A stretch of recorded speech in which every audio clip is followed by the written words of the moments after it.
Assalamualaikum dan selamat pagi. Hari ini kita akan mempersembahkan persembahan video ini tentang Undang-Undang Tubuh Kerajaan Pahang.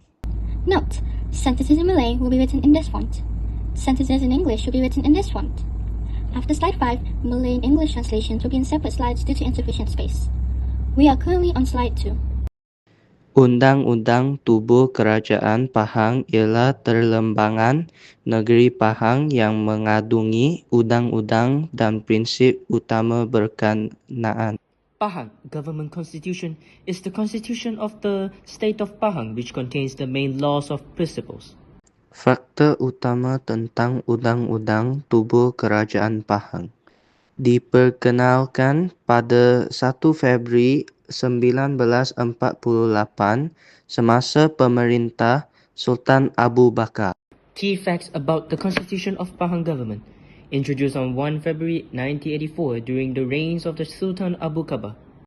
Digubal berasaskan Undang-Undang Tubuh Negeri Johor 1895 yang menjadi contoh utama kepada negeri-negeri Melayu lain. Formulated based on the Johor State Constitution of 1895, which became the main example for other Malay states. Mengandungi peruntukan berkaitan kuasa dan peranan Sultan Pahang sebagai negeri dan ketua agama Islam, pelantikan dan tanggungjawab Menteri Besar dan Exco Negeri, tugas dan bidang kuasa Dewan Undangan Negeri, DUN, prinsip-prinsip keluhuran undang-undang dan doktrin pengasingan kuasa. Sebarang pindaan perlu mendapat perkenan Sultan dan dilurus oleh Dewan Undangan Negeri.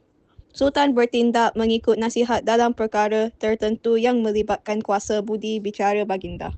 Provisions relating to the power of and role of the Sultan of Pahang as the state and head of the Islamic religion, appointment and responsibilities of the Chief Minister and State EXCO, duties and jurisdiction of State Legislative Assembly deal in Malay, principles of the rule of law and the doctrine of separation of powers. Any amendments must be approved by the Sultan and approved by the State Assembly. The Sultan acts according to advice in certain matters involving his discretionary power.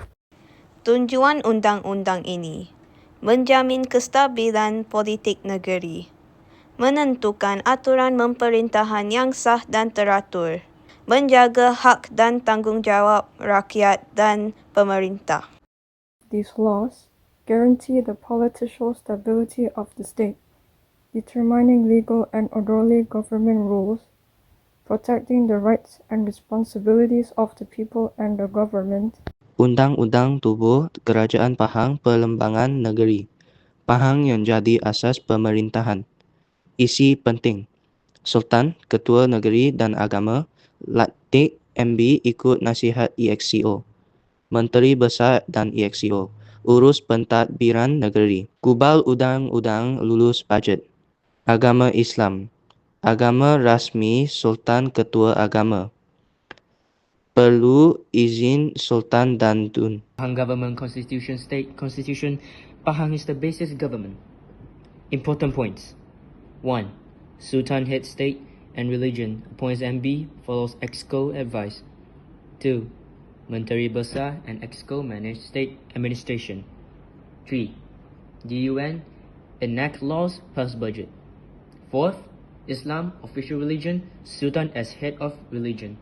Sambungan isi ringkas Undang-Undang Tubuh Kerajaan Pahang. Negeri Beraja. Pahang amalkan sistem raja, berperlembangan dan demokrasi berparlimen. Hak rakyat. Rakyat perlu taat kepada Sultan dan negeri. Adat Melayu. Dilindungi di bawah kuasa Sultan. Contoh negeri lain. Berasaskan Undang-Undang Tubuh Johor 1895. Digubal selepas merdeka tahun 1959. Continuation of the summary of laws, the Pahang government body.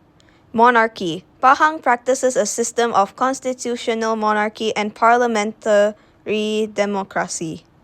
People's rights. People must obey the Sultan and the state. Malay customs, protected under the authority of the Sultan. Examples from other states based on the law of Johor 1895. Drafted after independence in 1959. Here are some credits. Thank you for your time.